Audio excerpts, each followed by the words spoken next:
काय सांगू आता संताचे उपकार, मज निरंतर जागविती. काय द्यावे त्याशी भावे उतराई, ठेविता हा पायी जीव थोडा. सहज बोलणे हित उपदेश, करो आणि सायास शिकविती. काय द्यावे त्याशी भावे उतराई, ठेविता हा पायी जीव थोडा. तुका मने वत्स धेनुवेचे चित्ती, तैसे मज येते सांभाळीत. काय द्यावे त्याशी भावे उतराई, ठेविता हा पायी जीव थोडा. नमो विठ्ठला राजया पांडुरंगा, नमो रुक्मिणी माऊली ज्ञानगंगा. नमो पुंडलिका, नमो चंद्रभागा. नमस्कार माझा रुक्मिणी पांडुरंगा, पांडुरंगा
पांडुरंगा करू प्रथम नमन दुसरे चरण संताची, त्यांच्या कृपादाने कथेचा विस्तारू.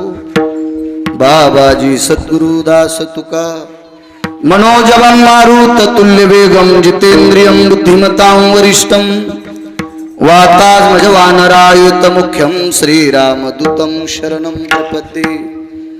नागेंद्रहराय त्रिलोचनाय, भस्मांगरागाय महेश्वराय, नित्याय शुद्धाय दिगंबराय, तस्मै नकराय नमः शिवाय. शरदिंदु समाकारे परब्रह्म स्वरूपिणी, वासरा पीठ निलये सरस्वती नमस्तुते. विठ्ठला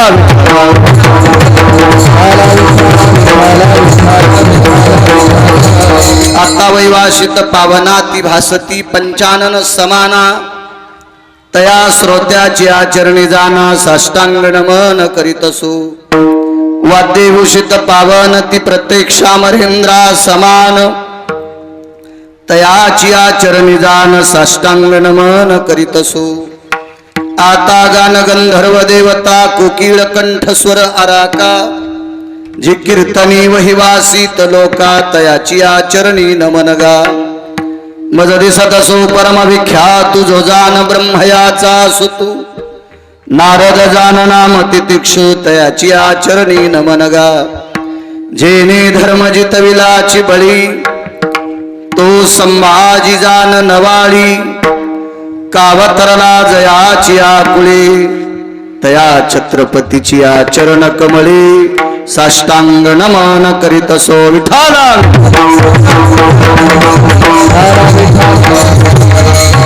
ताता भिनो वागविलाशिनी जे चातुर्यार्थ कला कामिनी ते श्री शारदा विश्वमोहिनी नमिलिमिया नदी दिव्य गोदा तटीचा विलासी सदा प्रिय जो सज्जना वैष्णवासी जया वर्णिता प्रेमात्यंत चित्ता नमस्कार माझा श्री गुरु एकनाथ काय सांगू आता संताचे उपकार मज निरंतर जागविती काय द्यावे त्याशी भावे उतराई ठेविता हा पायी जीव थोडा प्रस्तुत प्राप्त प्रसंग निवडलेला अभंग विश्वमान्य विश्वभूषण विश्वाधिकार विश्वप्रिय चिन्मय स्वरूप असणारी अधिकार संपन्न साधू श्रीमंत श्री जगद्गुरु तुकोबराय यांचा प्राप्त प्रसंगी निवडलेला अभंग विठाला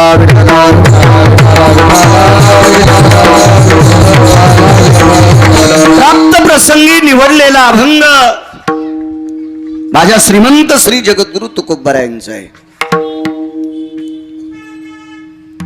या अभंगाद्वारे देहूतले मालक संतांचे उपकार प्रतिपादित करतात. या संतांचे उपकार प्रतिपादित असताना देहूतले मालक म्हणतात काय सांगू आता मी किती सांगू या संतांचे उपकार इतके मोठे आहेत इतके मोठे आहेत. आजच्या अभंगाच्या सुरुवातीच्या कडव्याचा व्याकरणाचा जर भाग पाहिला तर आश्चर्यकारक बाब आहे. काय वानू काय किती सांगू किती उपकार आहेत संतांचे असं देहूतले मालक प्रतिपादित करतात.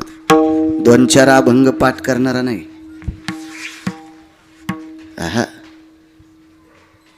कीर्तनात धोतर घालतो एरी बरुमड्यावर फिरतो तो नाही. वारकरी संप्रदायाचं टोक किंवा हे विश्व हरिनामाने ढवळून काढलंय अशी ज्यांची व्याप्ती आहे त्या माझ्या तुकोबरायांचं वाक्य आहे. मज निरंतर जागविती आमाप उपकार संतांचे आहेत. संत जागवतात सुद्धा अज्ञानाच्या अंधकारातून जागवतात ज्ञानरूपी प्रकाशाकडे नेतात.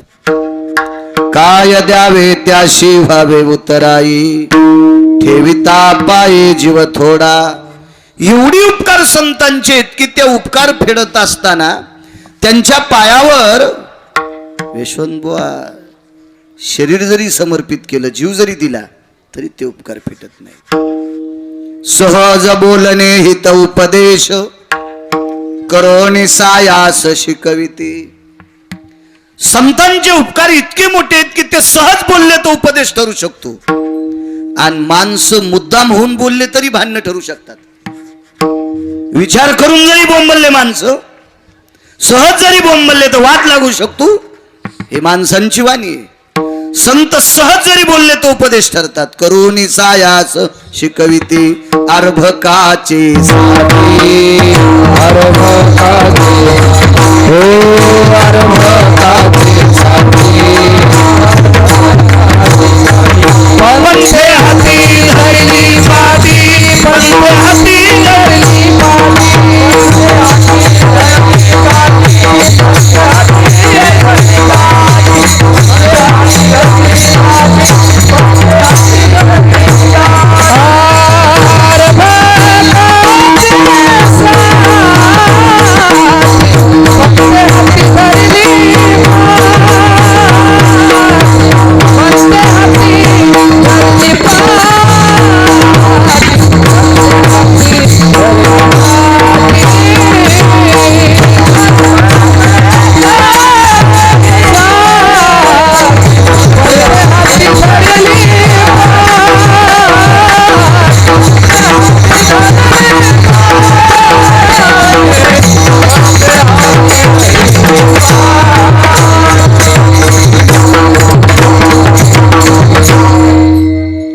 लेखणी हा विषय बंद झाला नका तसे. इंटरनेट युग आलं. पूर्वीच्या काळात सुरुवातीच्या वर्गात गुरुजींनी लेखणी मुलाच्या हातात द्यायची आणि मुलाचा लेखणी धरलेला हात गुरुजींना हातात धरायचा. ज्या हातात लेखणी विद्यार्थ्याच्या तो हात गुरुजींनी हातात धरायचा आणि डाव्या हातात गुरुजीनं स्वतः पाठी धरायची आणि त्याला अबक काढायला लावायचं. अर्भकाची साठी, अर्भक म्हणजे बालक, पंथे हाती धरिली पाठी, म्हणजे शिक्षक गुरुजी आहेत ते. तशी करोनी सायास शिकविती संत मुद्दाम आपल्याला शिकवतात. तुका म्हणे वत्स धेनुवेचे चित्ती, तैसे मज येते सांभाळीत. गाईची उपमा दिली. जुनी माणसं आहात तुम्ही, बुजुर्ग माणसांना माहित असेल या जिनच्या पॅन्टीवाल्याला, पुण्यात राहणाऱ्या जिनच्या पॅन्टीवाल्याला काय कळणार आहे. यांच्या बापदाद्यांना माहित असेल.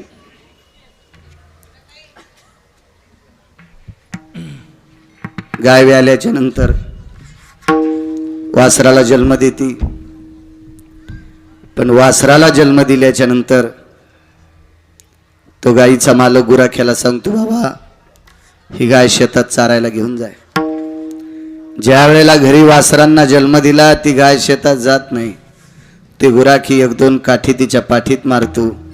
माराच्या भीतीनं गाय शेतात चरायला जात असते. पण जुन्या लोकांनी अनुभव घ्या,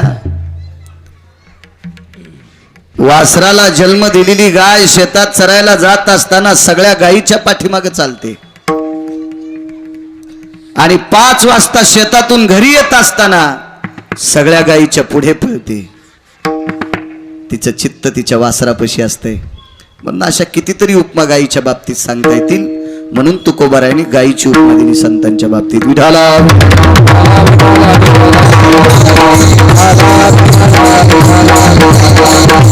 हा साधा सोपा सरळ अभंगाचा अर्थ झालं कीर्तन.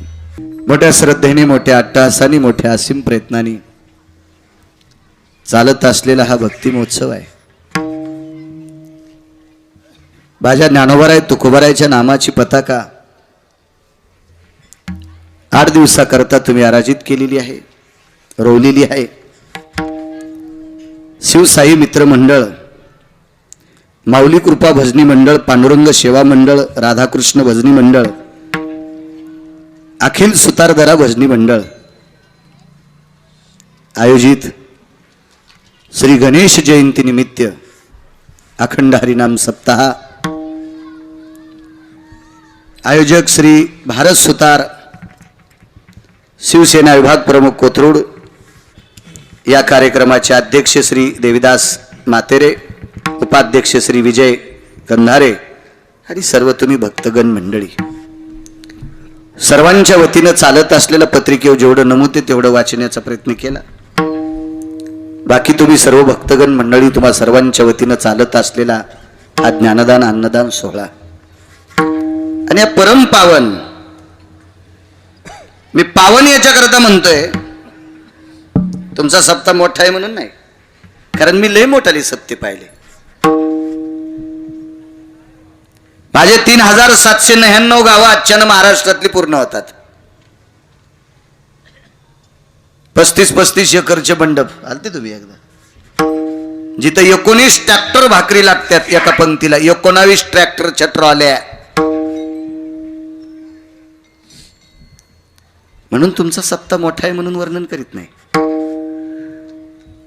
तुम्ही माझ्या ज्ञानोबाराय तुकोबारायच्या भक्तीच्या सुगंधात वाढलेली माणसं आहात म्हणून वर्णन करतोय. विडाला विडाला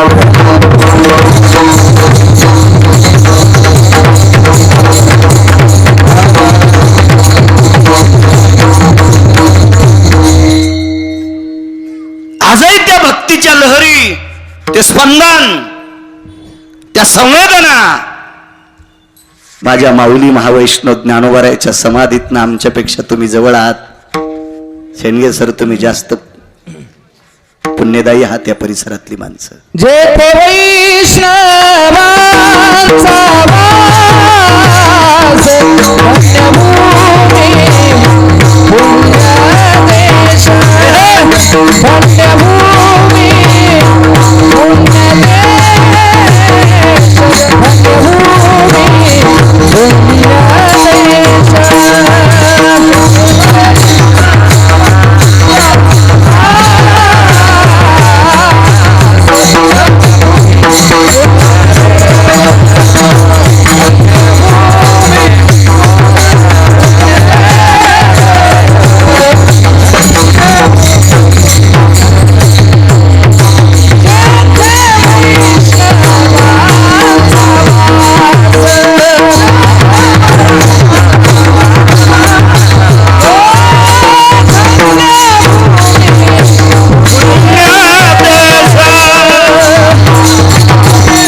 वैष्णवाचा वास,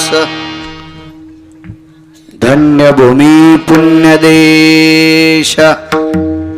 ज्ञानोबराच्या बाबतीत सांगायचं झालं तर ज्ञानदेव वैष्णव मोठा. माऊली महावैष्णव, वैष्णव ज्ञानोबरा आहे वैष्णवातले शिरोमणी आहेत. काही अंतरावर माऊली महा वैष्णव ज्ञानोबरायांचं अधिष्ठान, काही अंतरावर माझ्या श्रीमंत श्री जगद्गुरु तुकोबरायाचं अधिष्ठान. आणि या भक्तीच्या लहरीत तुमचा जन्म झाला, तुम्ही वावरतात.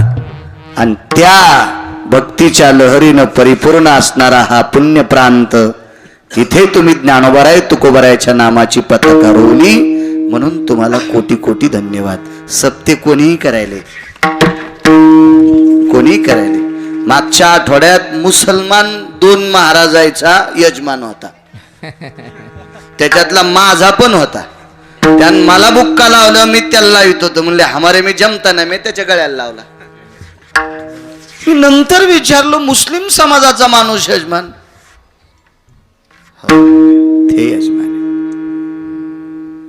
खूप मोठे मोठे सप्ते, 5 वेळा वाहडा लोकांकडे. जास्त कडबा झाला की 5 वेळा पळतच असतो. सप्ताह किती मोठा केलाय मी कधीच मानणार नाही. सप्त्यामधली आचरण पाळणारी माणसं किती गोड आहेत मी याला मानतोय. असे भंगारे तर लय उतू आलेत, त्याला काय चोंबळायचंय अद्याप नाही. हे बा, आज नालायकाला चोंबळल्यावर शेंडगे गुरुजी 10-5 रुपये भेटतेन, पण हरामखोराची स्तुती केल्याच्या नंतर मिळालेले पैसे पंढरपुरातला पचू देत नाही. लोकांवर खपक्या दगड टाकतोय. म्हणून आमच्या लोकांना नीट बोललं पाहिजे. विठाला या कमिटीला फाले गुरुजी धन्यवाद. तारखेच्या संदर्भात आदरणीय यशवंतजी फाले महाराज, मला वाटते 12-13 वर्षापासून आपली ओळख आहे. मी बऱ्याच वेळेस मुळशी परिसरात त्यांच्यामुळे जाण्याचा योग आला. तुमच्या भावकीतही 2-4 कीर्तनं फाले कंपनीकडे झाली. आणि इथेही महाराजांनीच जास्त आग्रह केला. नाही तर मला काही फारसं दूर जा वाटत नाही. माझ्या नदीला भरपूर पाणी असल्यामुळं मला ईर खांदून बोर टाका वाटत नाही. आपल्या नदीत मोटार टाकायची, ऊस भिजवायचा. काय इतका जोर आला, ईर खांदा, बोते का ब्लास्टिंग आणा, ते खरपण काढा, दगड काढा, आणि मग मोटर टाका. ती मोटर जळाली, तिचा पाईप बुडात फुटला. काय करायचं, आगाव पण आहे, फुकट कळण शेंडी वळवळ.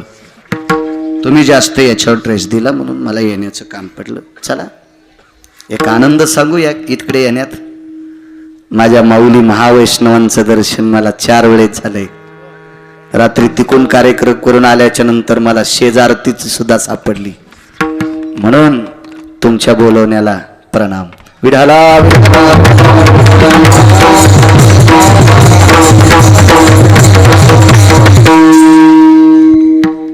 त्या सुजितच्या मोबाईलवर पत्रिकाचं स्टेटस पाहिलं. आदरणीय आमचे नखाते साहेब, मला वाटतं पैसे दाबणाऱ्या लोकायला धरणारा अधिकारी, कोणता इन्कम टॅक्स म्हणतात ना, वाटते इंग्रजी येते मला थोडं थोडं कळते. पण वारकरी संप्रदायावर नितांत श्रद्धा राज्यमंत्र्याच्या सानिध्यात कायमस्वरूपी असतात. त्यांना ते काय पदे मला काही सांगता येणार नाही, पण ते पण इथं आलेत. म्हणजे माझा वारकरी संप्रदाय किती मोठा आहे बघा. किती मोठा जरी अधिकारी झाला तर कीर्तनात मांडी घालून खाली बसतो. बाकीच्या क्षेत्रात श्रीमंत मेल्यावर श्रीमंताच्या मातीला गेलेले पण श्रीमंत खुर्च्यावर बसत. तुम्ही टीव्हीवर मोठ्याल्या लोकांचा अंत्यविधी पहा ना, मागचा पण दिसतो ना वाटतं युट्यूबवर. आपल्याकडे मोबाईल नाही तसा. मागचा एखादा श्रीमंत मेलेला त्याचा अंत्यविधी पहा. त्या श्रीमंत मेल्याच्या नंतर त्याच्या मौतीला गेलेली श्रीमंत मसन वाट्यात पण अशा खुर्च्यावर बसते. पण किती मोठा संप्रदाय, या संप्रदायात किती जरी मोठा असेल तर तो खाली बसतोय. विठाला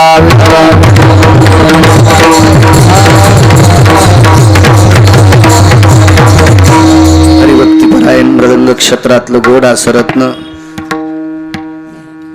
ज्यांच्या मृदंगामुळे मी नाशिक जिल्ह्यात मृदंगावर श्रीमद भागवत कथा केली. नाही तर आमची बरीच लोक ढोलक्यावर पण करायला येतं. काही दिवसाला भागवतात तमाशा करून येणं म्हणजे बरं आहे. विठाला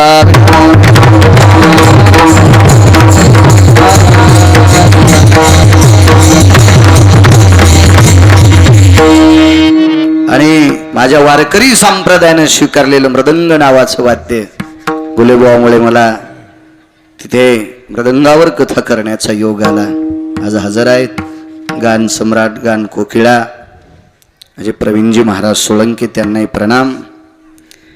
इकडे माझ्या ज्ञानोबराय तुकोबरायचा जयघोष करणारी सुंदर अशी धोत्र नेसणारी किती सुंदर वारकरी दिसतात. पान किती गोड दिसतात, किती गोड.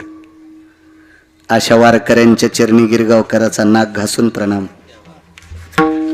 याही बाजूला प्रवीण महाराजांसोबत ज्यांनी चाल म्हणली वाघ महाराज, वय आहे त्यांचं फार, पण आवाजात असा गोड दमदारपणा आहे. महाराज तुम्हाला सुद्धा प्रणाम. तिकडच्या कोपऱ्यापासून इथपर्यंत मला नावं माहीत नाहीत, माफी असावी. सगळ्यांची नावं घेतली, सगळे सर्व वारकऱ्यांच्या चरणी गिरगावकराचा प्रणाम. मृदंगाचार्य तुम्हाला सुद्धा प्रणाम. पेटीवाले दादा तुम्हाला सुद्धा प्रणाम. साऊंड सिस्टीमवाल्यांना सुद्धा प्रणाम. गोड आवाज द्या, तुम्हालाही प्रणाम. 3 तास ज्यांच्याकडे थांबलो आदरणीय शेंडगे सर, जावायची जितकी सोय करते तितकी आमची केली. तुम्हाला सुद्धा धन्यवाद प्रणाम. त्यांचे मित्र 2-4 जण आमच्या सेवेत होते, तुम्हाला सुद्धा प्रणाम. वा, काय सांगू आता संतांचे उपकार. देवाचे उपकार सांगता येतील, आई वडिलाचे उपकारही सांगता येतील, कारण या उपकाराला बांध आहे, मर्यादा आहे, सीमा आहे, रेषा आहे मारलेली. आतापर्यंत संतांच्या उपकाराच्या मर्यादेच्या कार्यस्थित क्रियेत जर विचार केला तर संतांचे उपकार मोजण्यासाठी विधात्याकडे तराजू नाही. विधाता म्हणजे ब्रह्मदेव. पारडत नाही, त्याच्याकडे काटाच नाही, मोजमाप नाही, तराजूच नाही, इतके उपकार मोठे आहेत. आई वडिलांचे उपकार सुद्धा अनन्यसाधारण महत्व आहे, ते का सामान्य महत्व आहे का? देवाचे उपकार सुद्धा सामान्य आहेत. श्रीमद भागवतात आणि 3 पुराणामध्ये 2 शास्त्रामध्ये भागवत वगळता 3 पुराण म्हणजे 4 आणि 2 शास्त्र याच्यामध्ये संतांच्या उपकाराची माझ्या वाचनामध्ये 2500 यादी आली. 2500 क्रिया. मी वाचूच किती शकणार आहे फाले गुरुजी, कितीक वाचणार? एक तर 7वी पास आहे, तरी पण मी 2500 मुद्दे वाचिले संतांच्या उपकाराचे. माझ्यापेक्षा परमार्थातल्या अधिकारी लोकांना विचारलं तर ते तुम्हाला किमान 5,000 उदाहरणं सांगतील. विश्वातलं सगळं साहित्य जरी वाचिलं तरी संतांच्या उपकाराचा मेळ शेवटचं टोक सापडणार नाही. ही उपकार संतांचे केले उपकार सांगू मी काय, केले उपकार सांगू मी काय, आपण करी ऐशी माय,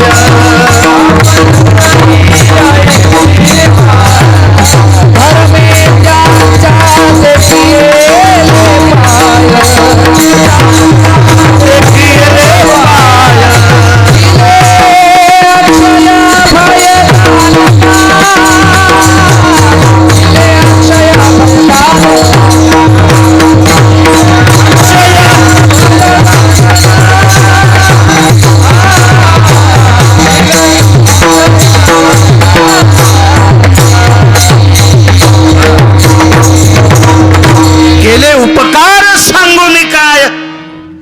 बाप न करी ऐशी माय.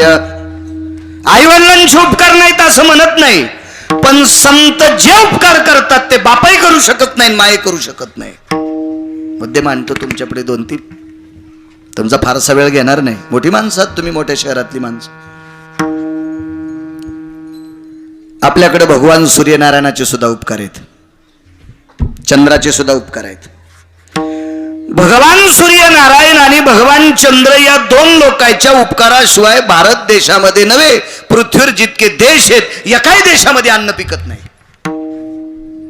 ज्वारीला कणीस लागायचं असेल, कापसाला फुल लागायचं असेल, सोयाबीनला शेंग लागायची असेल, मटकीला शेंग लागायची असेल, चवळीला शेंग लागायची असेल, गवारीला शेंग लागायची असेल, वाटाण्याला शेंग लागायची असेल, याच्यावर सर्व झाडांना फुलं लागायची असतील, तर एकाच्या प्रकाशानं तेजो भयो आणि एकाच्या प्रकाशानं फलितो भया. हा सूर्याच्या प्रकाशाशिवाय वाढ नाही आणि चंद्राच्या प्रकाशाशिवाय झाड फलित होत नाही.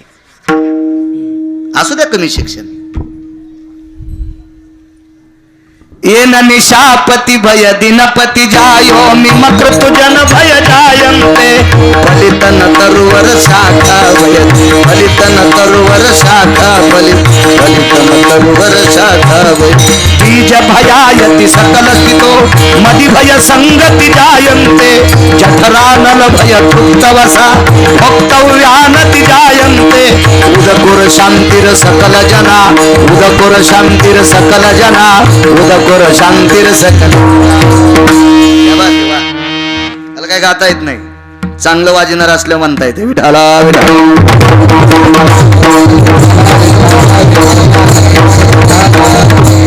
आता मी म्हणले ही गांजा फुक्यान लिहिले का?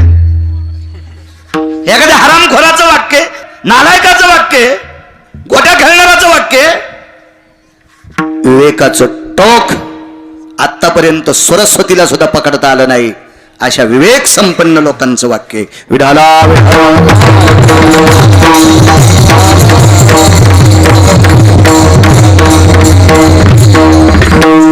उपकार आहेत सूर्याचे, उपकार आहेत चंद्राचे. दगाडे साहेब संतांची बरोबरी करू शकत नाही. उपकार वरुणाचे, तो बरसल्याशिवाय, तो पडल्याशिवाय, पाऊस पडल्याशिवाय अन्नधान्य पिकत नाही. पण त्याचे उपकार संतांच्या बरोबरीचे नाहीत. उपकार सागराचे आहेत, समुद्राचे सुद्धा उपकार आहेत. नालायक रावणाने शहाणपणा केलता, त्याला पैशाचा लई जोर होता. भाषा कळतील माझी, थोडी मराठमोळी भाषा आहे. तुम्हाला नाही आवडत तर दुसऱ्याला आणू नका. तुम्हाला 30 गाव पठ्याला 36 गाव. मी काय कोणाच्या मागे लागत नाही. 4-2 हजार कोणी आगाव घातले म्हणजे मी आरामखोराच्या बनेलीनं अंडरवेलीत होत नाही. काय करत नाही, आपल्या कामापुरतं पंढरपुरातल्या मालकांनी दिले आणि लय जर कमीले तर काय पोट्टे अंगावर टाकणार नाहीत मसन वाटत. त्याच्यामुळे आपलं हिशोबान चालू द्यायचं विठाला.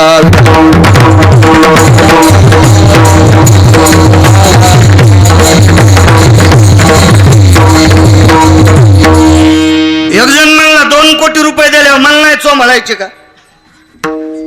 मला फोन करून त्या असं म्हणला, मी तुम्हाला 2 कोटी रुपये देतो, तुम्ही माझं वर्णन करायचे नाही का?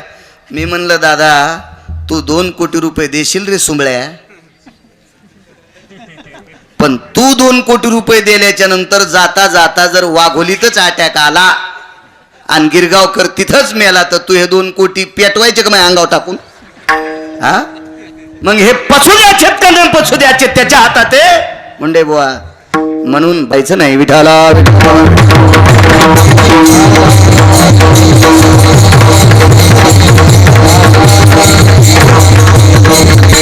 1-2% लोक नालायकपणा करते,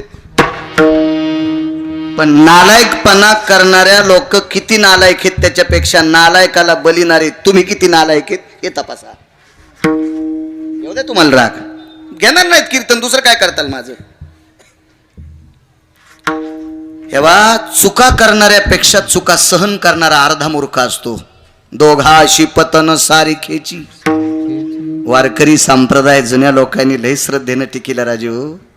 इथं वयस्कर लोकांनी विचार करा, मागच्या 40-50 वर्षापूर्वी कन्या आंबाड्या घोगऱ्या खाऊन कीर्तन केलेत, पायी पायी येऊन कीर्तन केलेत लोकांनी. त्यांनी मर्यादा मोडल्या नाही.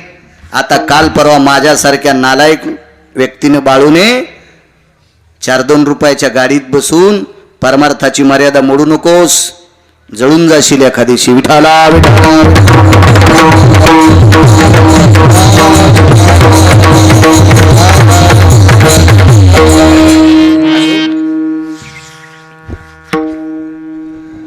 थोडा शहाणपणा केलता रावणानं.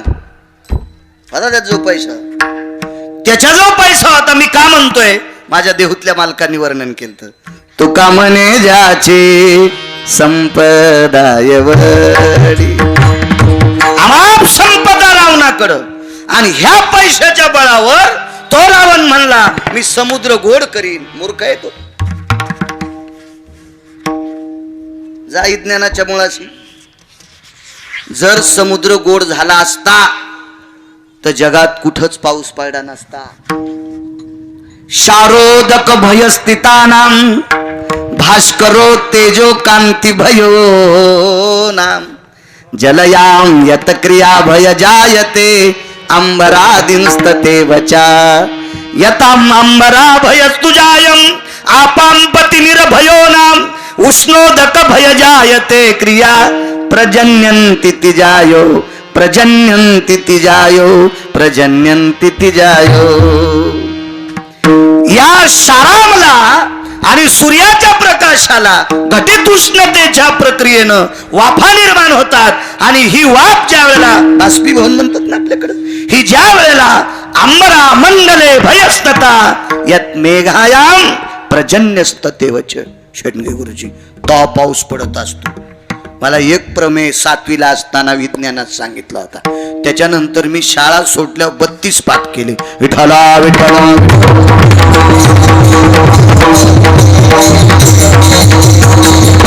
समुद्राचे उपकार संतांच्या बरोबरीचे नाहीत. सूर्याचे उपकार संतांच्या बरोबरीचे नाहीत. चंद्राचे उपकार संतांच्या बरोबरीचे नाहीत. झाडाचे उपकार आहेत, संतांच्या बरोबरीचे नाहीत. रात्री कार्बन डायऑक्साईड घेते, दिवसभर ऑक्सिजन देते, असंच बरोबर आहे. त्याच्यातले 18 झाडं अशी आहेत. 9 झाडं पुराणात सांगितले, त्याच्यातले 3 झाडं वेदात सांगितले, त्याच्यातलं 1 झाड शास्त्रात सांगितलं, आणि उपझाडं 18 सांगितले. हे रात्री ऑक्सिजन देतात आणि दिवसाही ऑक्सिजन देतात. त्याच्यातलं एकच सांगतो फक्त, तुळस. विढाला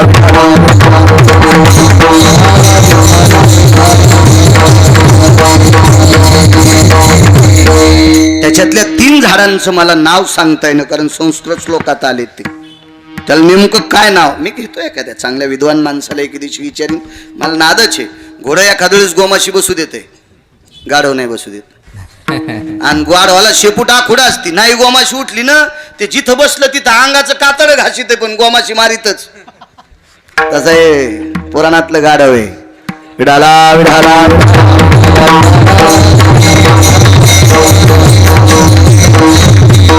झाडाचे सुद्धा उपकार पण संतांच्या बरोबरीचे नाहीत.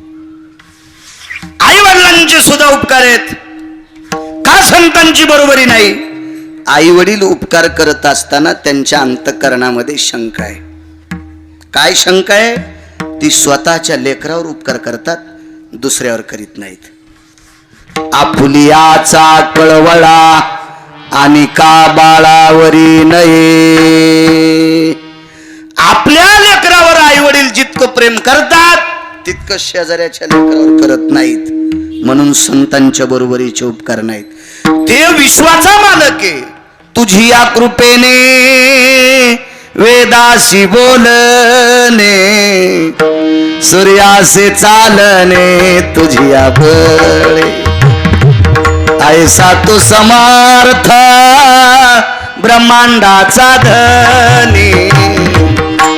धनी म्हणजे मालक. सूर्यचंद्राचा प्रकाश वेद सुद्धा त्याच्या कृपेशी बोलत नाही. वृक्षाचे पान हले ज्याची सत्ता, ज्याच्या सत्तेशिवाय झाडाचं पान हलू शकत नाही, एवढी व्याप्ती त्याची आहे. पण संतांची बरोबरी करू शकत नाही. का? ते फक्त भक्तावर प्रेम करतोय. भक्त राखे पायापाशी दुर्जनाशी संहारी, दुर्जनाशी संहारी, दुर्जनाशी संहारी. भक्त राखे पायापाशी संहारी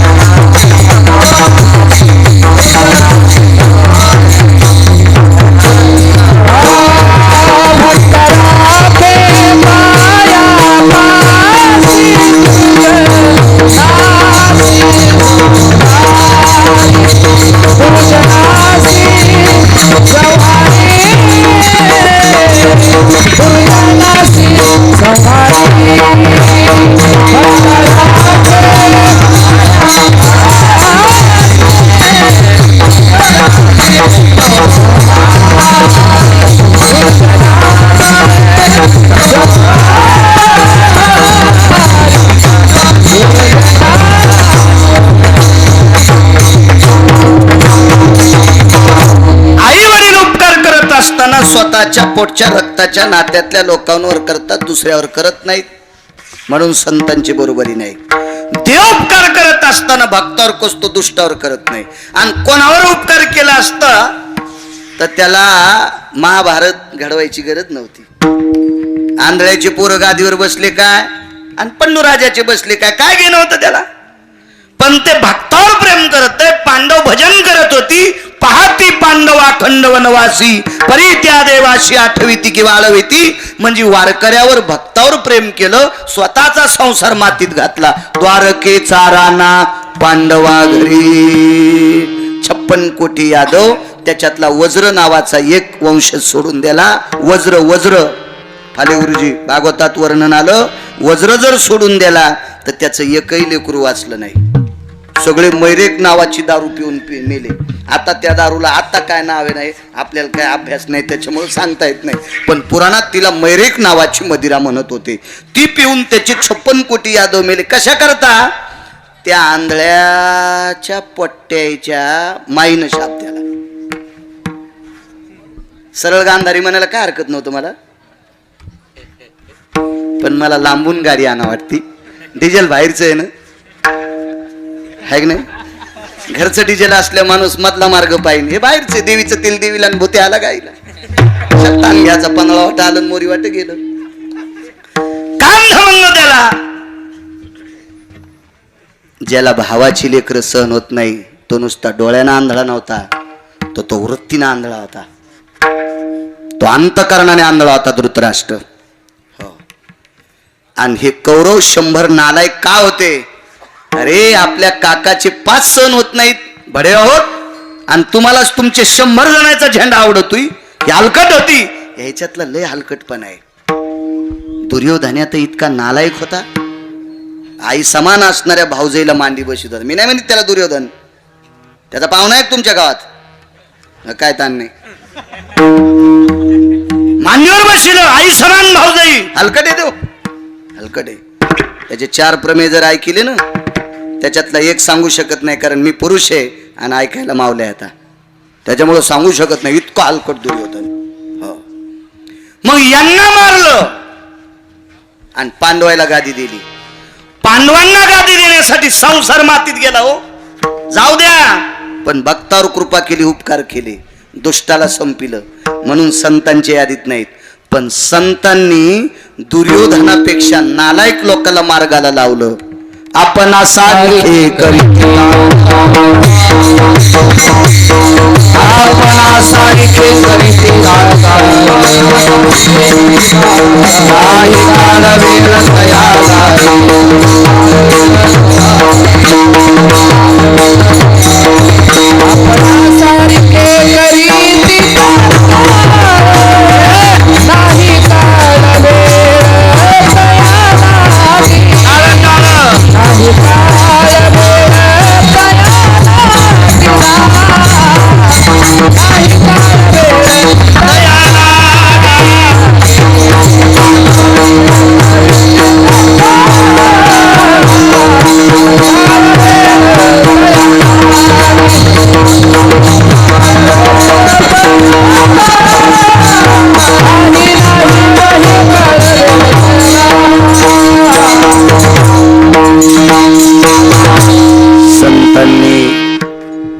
पशुचा विचार केला नाही, पक्षाचा विचार केला नाही, माणसाचा विचार केला नाही, स्त्री आहे म्हणून तिचा विचार केला नाही, जातीचा विचार केला नाही.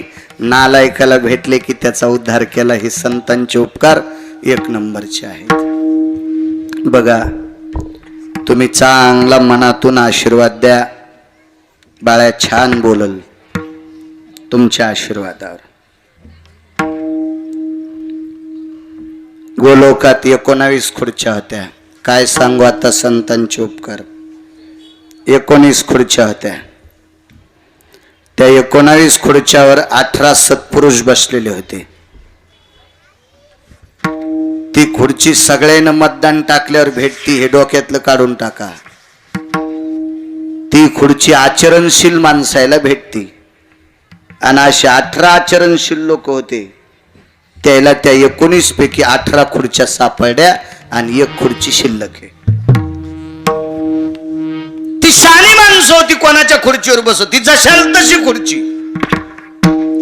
फक्त ही 18 जण विचार करत होती, ह्या खुर्चीवर कोण बसणार आहे. काय सांगू आता, संतांचे उपकार सांगतोय. कोण बसेल, कोण बसेल.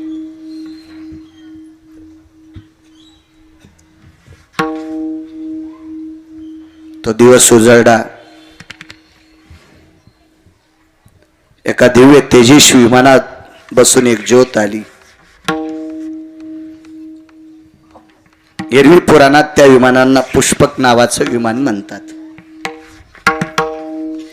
एरवी रावणाकडे जे 14 विमान होते त्याला वेगवेगळं नाव आहे. कामक नावाचं विमान, प्रभदत्त नावाचं विमान. 12 विमानांची नावं घरी गेल्यावर बघा. मोबाईल मोठाली आहे तुमच्याकडे. 14 पैकी 2 सांगितली. पुष्पक नावाच्या विमानात एक दिव्य तेजस्वी ज्योत आली. गोलोकात ते विमान येऊन टेकलं. त्या गोलोकातल्या अधिष्ठानातून 2 साधू उठले. पुष्पक विमान आलं म्हणे. आता 19व्या खुर्चीवर बसणारा कोण साधू असेल. पाले गुरुजी विचार करत होते, बुवा कोण साधू असेल तो, कोण कोण असेल. सगळ्या जणांनी 18ची 18 लोकांनी उठून पाहिलं तर त्या विमानातून एक महिला उतरली. साधू म्हणले, अरे हे विमान चुकून इकडे आलं वाटतंय. हे इकडे कशाला आली बाई. त्या विमानातल्या पार्षदांनी तिला उतरवलं. समोर फुलं टाकली खुर्चीपर्यंत आणि त्या स्त्रीला सांगितलं, आमची माय या फुलावून त्या खुर्चीपर्यंत चलत जा. त्या खुर्चीवर ती महिला बसविली. देवाच्या 2 पार्षदांनी तिला प्रणाम केला आणि येतोत म्हणले. बसली ती शांतपणे त्या खुर्चीवर. ती शांत बसल्याच्या नंतर 18 जणातले 2-3 जण जरा येड्यावानी करू लागले. येड्यावानी करू लागले, येड्यावानी. तिथे गेलेली काही सामान्य लोक नसतील प्रवीण बुवा. गोलोकातल्या 18 खुर्च्या ज्यांना भेटल्या ते तंबाखू खाऊन भजन म्हणणारे नव्हते. हो, गुटके खाऊन भजन म्हणणारे नव्हते. हो, चांगलं धोतर घालीतून, कानात गुंड्या ठोकीतून, मोबाईल खिशात असले नव्हते ते.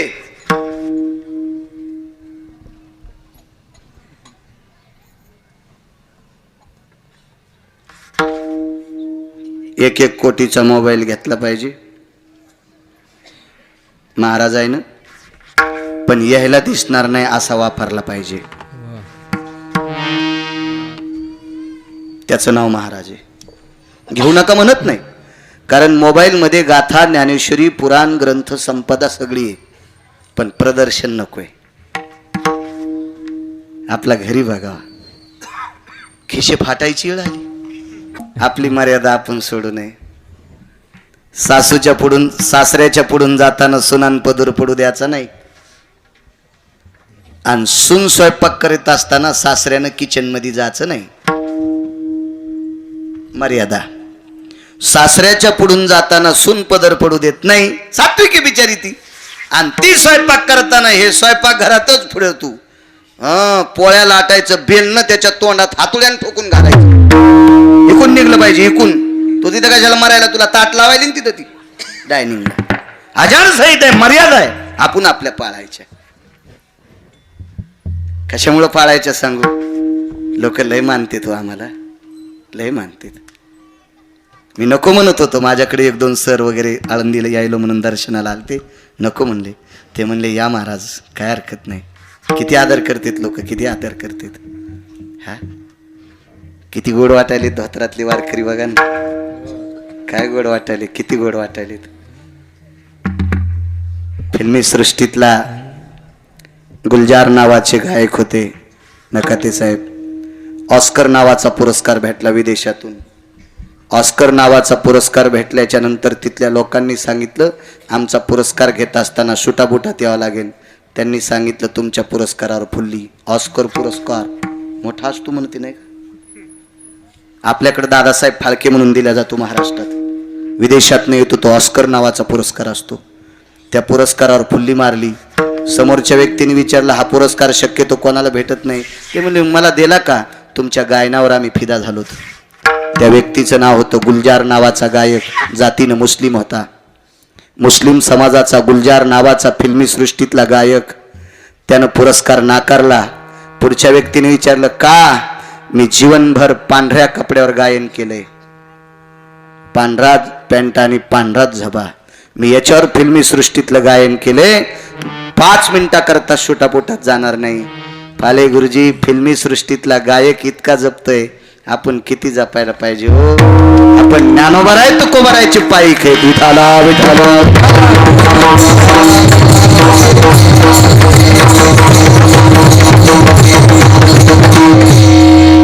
त्याच्यातली काही 4-2 लोक अशी चुळबुळ करू लागली असते. किती मशीननं निसलेले तांदूळ आणा, घरी आणल्यावर एखादा खडा गवस होतो 10 किलो, एखादा खडा तरी गवस होतोच.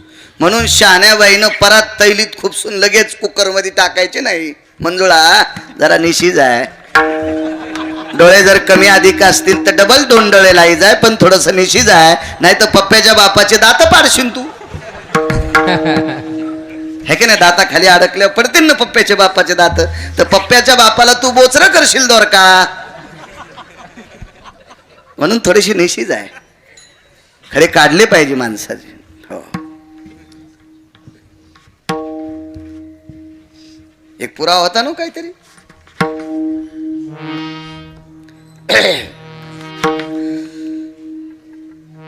ते निसलं म्हणजे मग भीती नाही, मग खडा नसतो त्याच्यात.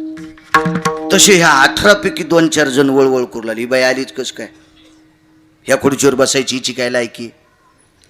तर बाकीच्या 5-7 जण उभे राहिले आणि त्याच्यातल्या एका व्यक्तीनं सांगितलं, राजे हो, ह्या 19 खुर्च्यापेवर 18 जण आपण आलोत तर चालत आलो नाहीत.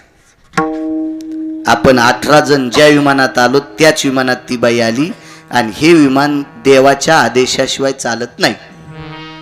मग विटेवरच्या मालकानं, वैकुंठातल्या मालकानं या विमानाला आदेश दिल्याशिवाय हे विमान चालत नाही. मग त्या मालकाच्या आदेशाशिवाय पार्षद या विमानात दुसरं कोणाला बसू देत नाहीत. त्या मालकाच्या आदेशाशिवाय विमान इथं आलं नाही. त्या मालकाच्या आदेशाशिवाय या विमानात बाई बसली नाही, आणि त्या मालकाच्या कृपेशिवाय बाईला ही खुर्ची सापडली नाही. आपण मधल्यानं पिठलं हाटू नका, आपण मधल्यानं येडेवानी करू नका. ठीक आहे म्हणले. नाहीत करीत आम्ही येडेवानी. विचारा कस काय आली? ते म्हणले, कस काय आली? देवान पाटील मनानं तर उद्या बाळूला जाऊन बसा वाटतं तिथं. कसं जाता येईल त्याला त्या विमानात? काय लायकी आहे त्या बाळूची, त्या खुर्चीवर बसण्याची? काय अधिकारी शक्ती आपली? नाही नाही नाही नाही. आचरणशील लोकांची खुर्ची होते त्या. आपल्या संप्रदायात अभ्यासापेक्षा वागण्याला किंमत जास्त आहे. वागण्याला जास्त किंमत आहे आपल्या संप्रदायात. हो, अभ्यासाला नाही. कमी बोल पाठ असतील तरी चालतील, मृदंगाचे कमी बोल पाठ असली तरी चालतील, पण ज्यानं मृदंग शिकला त्यानं पुन्हा ढोलकी वाजायची नाही. मृदंग शिकल्याच्या नंतर जर ढोलकी वाजली तर तो एकटा नरकाला जाईल, नवल नाही. त्याचा पुन्हा जर कोणी पक्वाद ऐकिला तर ऐकणारे पण नरकाला जाणार. नियम आहे महाराष्ट्राचा, नियम आहे. हो, तुम्हाला एक सांगू का? तुम्ही खीर केलती गुरुजी आज. मेमरी कार्ड चांगलं आहे माझं. तुमचं किती जीबीचं असेल काय माहित, पण माझं 30 जीबीचं आहे. हो, इथं बसलेल्या कोण्याही माणसाच्या मोबाईल मध्ये 418 वानरांची नाव दाखवा. मी झोपेतून उठल्यावर 418 वानरांची नाव सांगतो. काय कार्ड असं नाही मोबाईलचं, म्हणून तर हे साधं वापरीचं डबकं. कारण हे लय बेकार असतोय, म्हणून याच्यात काही घालावं लागतंय, आणि ते चुकीचं बटन दाबलं की डिलीट होतंय. म्हणे ते डिलीट होतंय, आणि अजून दुसरं चुकीचं दाबल्यावर जे जाऊन ते दुसऱ्याला जातंय.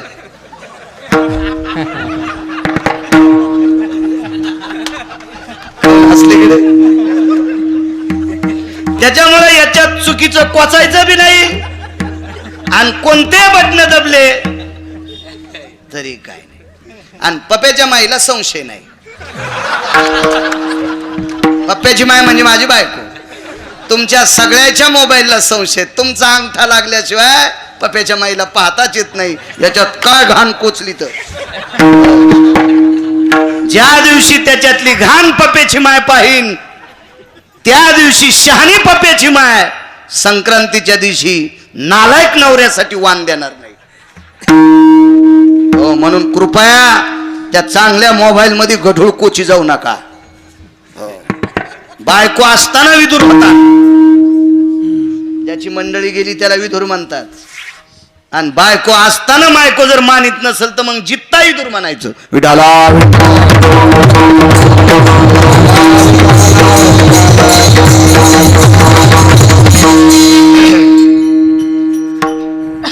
खीर त्याच्यासोबत जर कढी असती ना तर खिरीत घातलेला चमचा कढीत चालवतो. वाक्य नीट ऐका. खिरीत घातलेला चमचा कढीत घातला तरी चालतो, पण कढीतला चमचा जर खिरीत टाकला तर सगळंच इचकत. म्हणून ढोलकीवरला जर पक्वाद्यावर आला तर चालतो, पक्वादावर आला तर. पण पक्वादावरला जर तिकडे गेला तर समजायचं कढीतला खिरीत आला.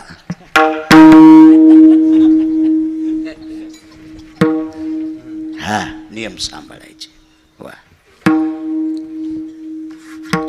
माझं वय नाही तुम्हाला नियम सांगायचे, पण मी 27 वर्षापासून नियमातले वारकरी पाहतो. नियमातले वारकरी पाहतो. नियमातले. परवाल तात्या आजारी पडले. याच वर्षी मी तुम्हाला सांगितलं होतं प्रवीण बुवा, मी 2-3 किलोमीटर तात्यांसोबत चालत होतो. दम लागला होता. शिवाजीबा बोखारे होते सोबत. सकाळचा काकडा चालू होता, ओळी चालू होत्या पहाटेच्या. दम लागू लागला.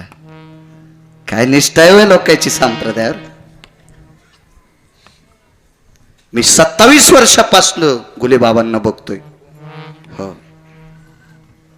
काही अशी माणसं आहेत, अशी वारकरी आहेत, ज्ञानोबरायच्या पादुका, तुकोबरायच्या पादुका रथात ठेवल्याच्या नंतर ही माणसं उभी राहतात आणि 20व्याला पादुका टेकल्याच्या नंतरच खाली बसतात.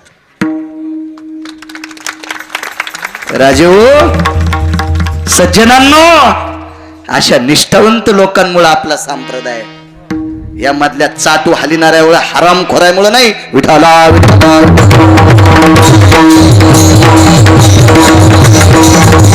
आणि तुम्ही पण निष्ठावंत माणसांना मानी जा. देव तुमचं कल्याण करील. हो, तुम्हाला बाकीचं ऐका वाटतं फाले बुवा, तर भारतात खूप स्टेज आहेत हलकट पहाचे. हे एकच स्टेज आहे इथं, फक्त पवित्र पहा. या स्टेजवर गढूळ खराब करण्याचा प्रयत्न करू नका.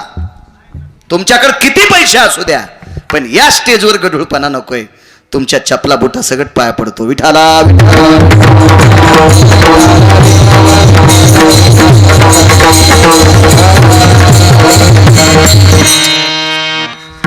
कस काय म्हणले, इशारा दिला. शांत बसा म्हणले, विचारू आपण. 18 पैकी 1 सगळ्यात अगोदर खुर्चीवर आलते का? नाव सांगत नाही. फार विवेकाचं टोक होते. किती विवेक होता सांगू तुम्हाला. त्या व्यक्तीला बघितल्याच्या नंतर सरस्वती मान खाली घालीत होती. ब्रह्मा कन्यायाम चक्षुभयो तेजो आनन पुटा भयजना लुप्ताम चक्षुहिताय च चरणारविंद भयजना.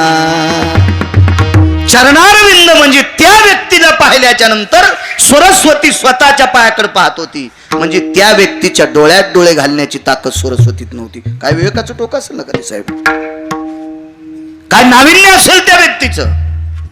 आणि असा महात्मा उठला आणि शबरीला प्रणाम केला. ती खुर्चीवर बसलेली शबरी होती. शबरी होती. प्रणाम केला. तर बाकीच्या 3 लोकांनी त्या व्यक्तीला सांगितलं स्त्रीला प्रणाम का केला, तिचं आचरण पाहिलंय. त्यांनी सांगितलं 19 खुर्च्यापैकी एका खुर्चीवर, या 19 खुर्च्यापैकी 1 नंबरच्या खुर्चीवर बसण्याचा अधिकार मला प्राप्त झालाय. मी किती मोठा आहे मला मोजता येणार नाही, पण ज्या माईनं मला 9 महिने पोटात ठेवले तिचं पोट किती मोठं असेल याचा विचार करा. आणि माझ्या आईचा, तिच्या रूपात माझी आई पाहिली आणि म्हणून मी तिला नमस्कार केला. वा, ठीक आहे. माय माय हा शब्द ऐकल्याबरोबर राजे शबरी होती, ती शबरी आहे.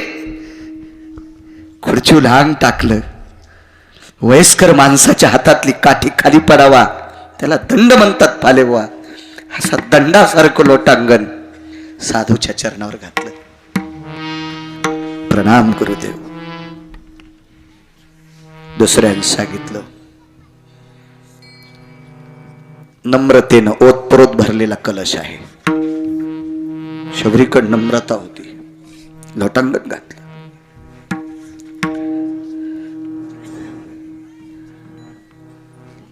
हात जोडे माय, एक बोलू, बोला.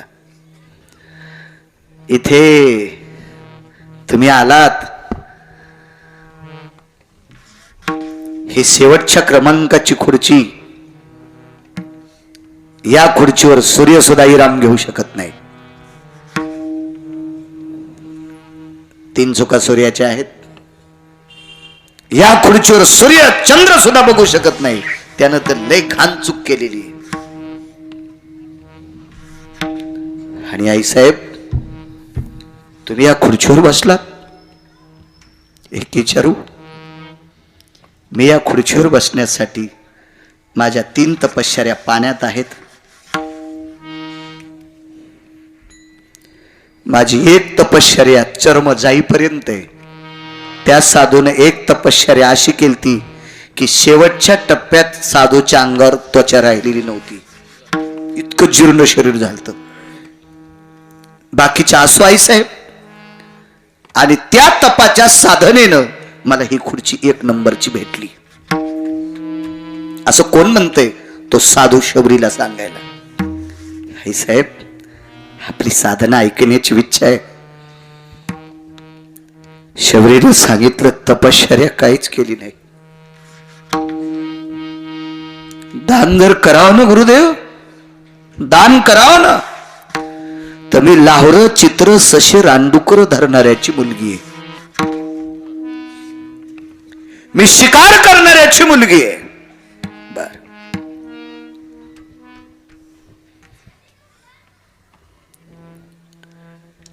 बाई तुझे आई बाबा आजही मांसाहार करतात? जी. आई बाबा नाहीत माझे, पण भाऊ भाऊजाई भाचे भाच्या सुना आजही मांस खातात. मग बाई तुला त्याच घरी विमान न्यायला आलत? नाही. पतीचं नाव सांगता येईल? नाही. लग्न झालं नाही. का झालं नाही? माझ्या लग्नामध्ये एवढ्या एवढ्या का असतील इतक्या बोकडांची दावण कापल्या जाणार होती, तितक्या जीवाची हिंस हत्या वाचावा याच्या करता मी कामाला इस्तू लावला. सामान्य ताकद आहे. संसार थाटायचा होता शबरीला, संसार. पण आपण संसार थाटल्याच्या नंतर इतके जीव मरतेत, आणि एवढे जीव आपल्या संसारातल्या 16 संस्कारापैकी एका संस्कारात कापल्या जातेत. आपल्या संसाराला का सुरुवात भेटतील त्याच्यापेक्षा संसारातच पडायचं नाही. इस्तू लावला. काडी वळली का असलेला, काडी वळली. मी जंगलात गेले. हे प्रकरण ऐकत असताना 6व्या क्रमांकाच्या खुर्चीवरच्या साधूच्या डोळ्यातून पाण्याचे लोट वाहत होते. काय त्याग आहे तिच्या जीवनात. त्यागाचं मूर्तिमंत स्वरूप रामायणात शबरी होती. काय त्याग आहे शबरीच्या जीवनातला. घरून निघाली, कुठे गेली? एका साधूचा आश्रम झाडा.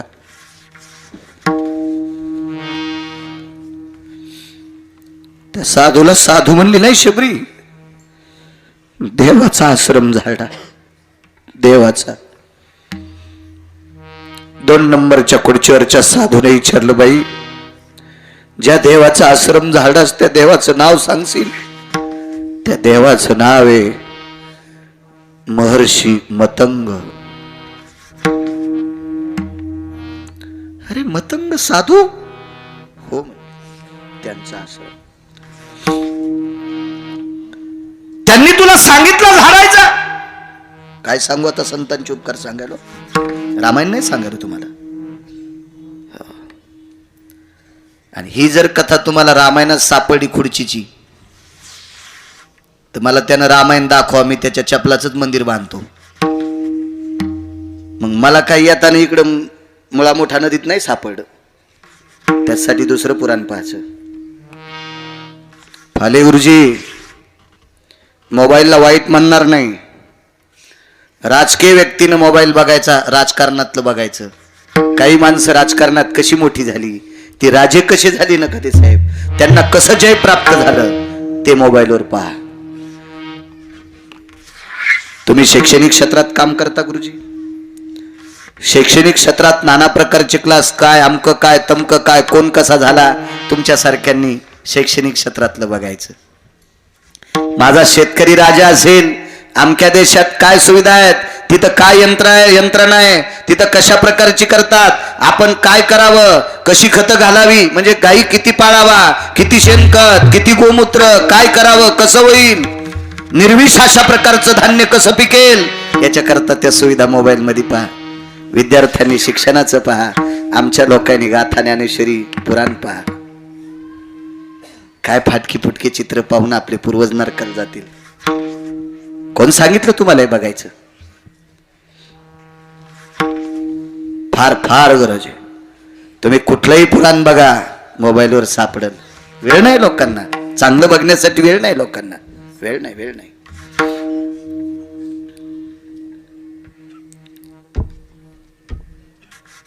बाई तुला साधूला सांगितलं आश्रम झाड, इथपर्यंत आलतो ना? नाही, मी मनानच झाडा. तुला कधी भेटले? शबरीने आश्रम झाडायचा. साधू स्नानाला गेल्याच्या नंतर मतंग ऋषी पंपा सरोवरावर स्नानाला जायचे आणि स्नान करून येऊस तर आश्रम साफ व्हायचा. मतंगाच्या आश्रमावर शिष्य होते, आळीपाळीनं झाडायचे. पण गेल्या 40-42 दिवसात एकाही शिष्यानं आश्रम झाडा नाही आणि आश्रम शबरी झाडायची. ते एके दिवशी विचारलं, का रे तुम्ही आळीपाळीनं आश्रम झाडता पण इतका स्वच्छ करत नाहीत? ह्यात एका महिन्यात 1.25 महिन्यात इतका आश्रम स्वच्छ झालाय, कोण झाडतंय? प्रत्येकानं सांगितलं, ह्या 1.25 महिन्यात आम्ही कोणीच झाडा नाही. अरे मग तुम्ही विचार नाही केला कोणी झाडा आश्रम? तर आता शासन सांगतंय स्वच्छता की ओर. हे खालचे अधिकारी सांगतात साफसफाई ठेवा.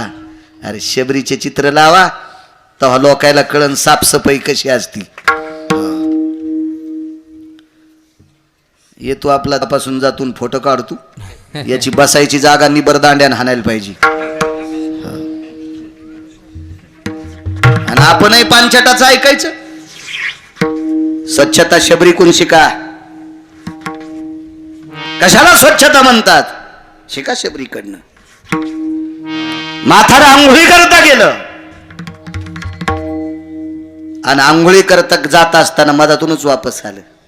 झाडता झाडताच पोरगी दिसली. पोरगी का म्हणतो, हाक्षीदा पडल्या नव्हत्या गुरुजी अंगाव. कुमारिका होती, कुमारिका. लगेच कोण? तर तर तर तर कापू लागली. मी अमक्या भिल्लाची कन्या आहे. कधीपासून करते? एवढी दिवस झाले. किती दिवस करणार? जोपर्यंत हातापायात बळे तोपर्यंत करणार.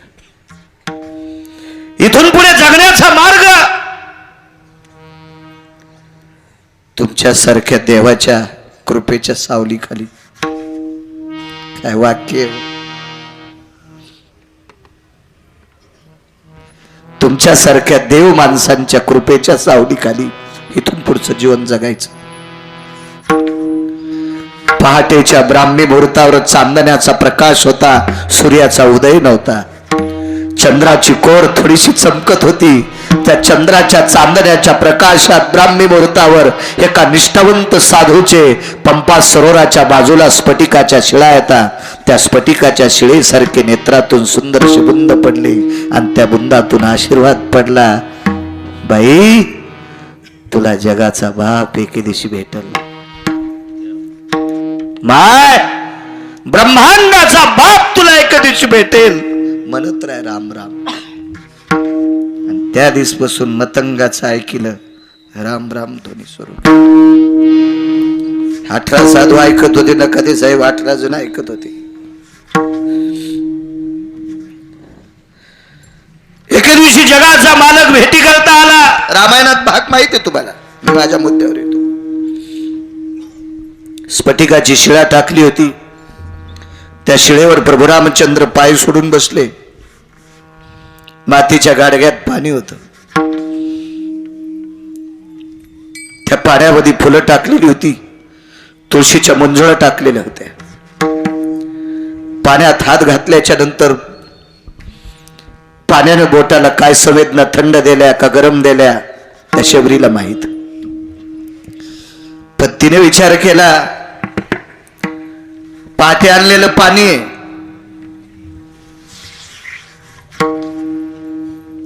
आता जर गरम करून टाकावं तर देव थांबणार नाहीत, टाकावं तर पाणी अतिशीतल आहे. याच्यामुळं माझ्या मालकाला त्रास होईल का?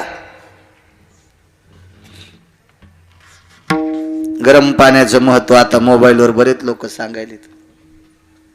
कोमट पाण्याचं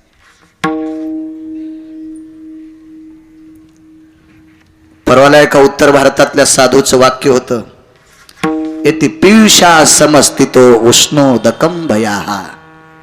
पियुष म्हणजे अमृत. अमृताच्या काही अंशतः पात्रता कोमट पाण्यात आहे. म्हणून आता लोक सांगतात पहाटे पहाटे कोमट पाणी प्या, झोपताना कोमट पाणी प्या.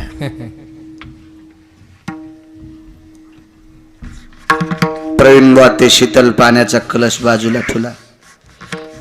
स्फटिकाच्या शिळेवर बसलेला जगाचा बाप, माझा विटेवरचा मालक म्हणजे 7व्या अवतारातला मर्यादा पुरुषोत्तम भगवान प्रभू रामचंद्र. पाय धुवायचे होते पण तळहात देवाच्या पायाखाली घातले आणि त्या देवाच्या पायावर डोकं ठेवलं आणि डोळ्यातून आलेलं कोमट पाणी. देव डोळ्यातून थंड पाणी येतं का? नाही, कोमट पाणी येतं. आणि डोळ्यातल्या पाण्यानं शबरीनं पंढरपुरातल्या मालकाचे पाय धुतले. माझ्या वाजनात 2 लोक अधिकारी आले. पंढरपुरातल्या मालकानं द्वापार युगात सुदामदेवाचे पाय डोळ्यातल्या पाण्यानं धुतले आणि त्रेतायुगात लावरं चित्र रान डुकर सशे खाणाऱ्याच्या पोरीनं पंढरपुरातल्या मालकाचे पाय डोळ्यातल्या पाण्यात धुतले. आनंद वाटला. या पवित्र मुखाने भगवंताचं चिंतन केलं आणि या पवित्र अंगाचे अंश असणारे 2 नेत्र, याच्यातून आलेलं पाणी जगाच्या मालकाचे पाय धुतात. याचा आनंद वाटला. दुःख एका गोष्टीचं झालं, शबरीच्या डोळ्यातलं पाणी हे पांढरं पडत होतं आणि प्रभू रामचंद्राच्या पायाला घासून खाली गेलं की लाल होत होतं. प्रभू, माझ्या डोळ्यातलं पाणी तुमच्या पायावर पांढरं पडतं आणि खाली गेलं की लाल होतंय. असू दे शबरी, असू दे, तो पाण्याचा काही गुणधर्म असेल. नाही देवा, कळावं. खालून हात लावलेले होते, हात काढून घेतले, खाली लावून पाहिलं तर पंढरपुरातला मालक पितृआज्ञे करता वनवासात बिना चप्पलचा फिरत होता. रस्त्याने चालता चालता त्याच्या पायाला घासलेली कडे, त्याचे उरण पडले होते, जखमा झालत्या. शबरीचं पाणी पायावर न जखमेवर जायचं, जखमेला घासून खाली आलं की जखमेतलं रक्त बाहेर येत होत.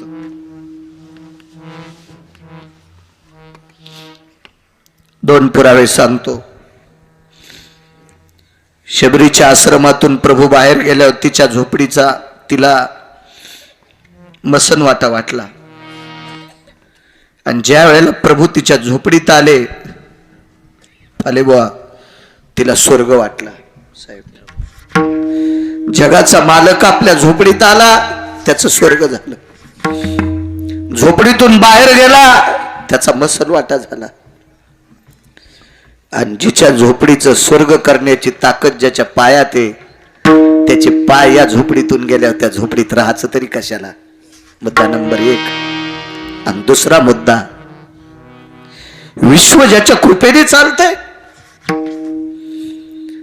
या ब्रह्मांडातला कण कण त्याच्या कृपेने अस्तित्वात आहे. आणि आयुष्य विश्वाचा मालक पितृआज्ञे करता वनवासात बिला चप्पलचा फिरतोय. वैकुंठवासी माधव महाराज मगर बनायचे, जगाच्या मालकाच्या पायाच्या जखमा पाहिल्यावर शबरीला सहन झाल्या नाही आणि तिनं त्याच्या पायावर देह ठेवला. तिचे येणे जाणे खुंटले. देखो म्हणले आपली पायाची ताकद नाही. हा इतिहास 18 लोकांना शबरी सांगत होती. आणि तिथे विमान आलं, मी इथं बसले. बाई, सगळी ताकद कोणाची? प्रभू रामचंद्राची. तिला सांगितलं, प्रभू रामचंद्रांना कमी लेखणार नाही, पण प्रभू रामचंद्र मला ज्यांच्यामुळे भेटले त्यांचं नाव आहे मतंग. मतंगासारख्या साधूच्या कृपेने रामासारखा मर्यादा पुरुषोत्तम देव सापडला. मर्यादा पुरुषोत्तम देवाचं नाव मतंग नावाच्या साधूला सांगितलं. आणि म्हणून या खुर्चीवर बसण्याची लायकी मला प्राप्त झाली. हे सगळे उपकार मतंग नावाच्या साधूचे. म्हणून देहूतले मालक म्हणतात, काय सांगू आता संतांचे उपकार, काय सांगू आता संतांचे उपकार, काय सांगू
माझ्या ज्ञानोबाराय तुकोबारायच्या परिसरातली माणसं आहेत.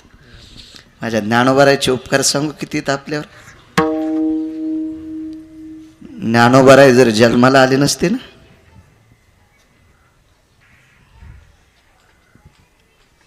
तर गोलेबा सगळ्याला पकवाद वाजिता नसता आला. मागे संती उपकार केला फार नवर नवे केला फार नवर नवे मागे संती उपकार केला फार नवर नवे मागे संती उपकार केला फार नवर नवे केला फार नवर नवे मागे संती उपकार केला फार नवर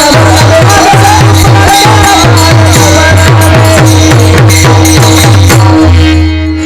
नका ते साहेब नुसतं गाता येते म्हणून नाही बरं, प्रमाण पण पाठ. ज्याला नुसतं गाता येतं त्याला गायक म्हणायचं, आणि गाऊन कीर्तनात प्रमाण देता येते त्याला वारकरी म्हणायचं. गाता लोकनाट्यातले लोक तुम्हाला कुठे शिव्या देतात? पैसे देऊन पाहता का नाही तुम्ही?